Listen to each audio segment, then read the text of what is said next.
कालगावडे राजाने पादत्राणे घालून गाभाऱ्यात जाऊन महादेवाचे दर्शन घेतले. पाहूया सविस्तर बातमी झुंजार न्यूज महाराष्ट्रमध्ये. शिकारशिंगणापूर तालुका मान येथे चैत्र शुभ एकादशीला इंदूर राजे घराण्याचे वारस कालगावडे राजे यांनी रीतिवाजाप्रमाणे घोड्यावर बसून वाजत गाजत येऊन शंभू महादेवाचे दर्शन घेतले. आजच्या दिवशी या राजाचा मान असतो. त्यांनी पादत्राणे घालून गाभाऱ्यात जाऊन दर्शन घेतले.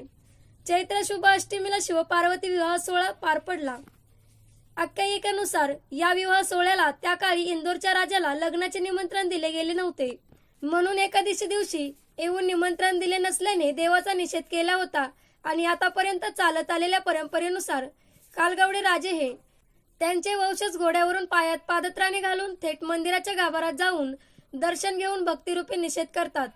मंगळवार दिनांक 8 एप्रिल रोजी सकाळी कालगावडे राजांनी पुष्कर तलावात स्नान केले. त्यानंतर उमाबनातील नांदरुकीच्या झाडाखाली बसून कांदा चटणी आणि भाकरी खाल्ली व न्याहारी केली.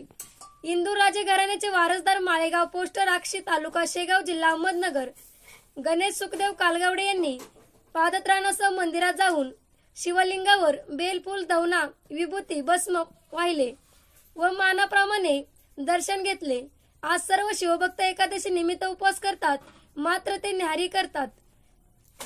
रीतिरिवाजाप्रमाणे कालगावडे राजांनी आज पारंपरिक पद्धतीने घोड्यावरून येऊन दर्शन घेतले. महादेवाच्या मंदिरात जाऊन येऊन त्यांच्याबरोबर आलेल्या भाविक भक्तांनी महाप्रसाद घेतला.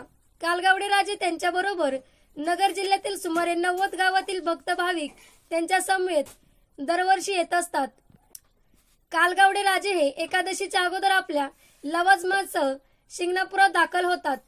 ते गावच्या वेशीच्या बाहेर डोंगरावर मुक्कामी असतात. झुंजार न्यूज महाराष्ट्र प्रतिनिधी महेश गायकवाड, फलटण.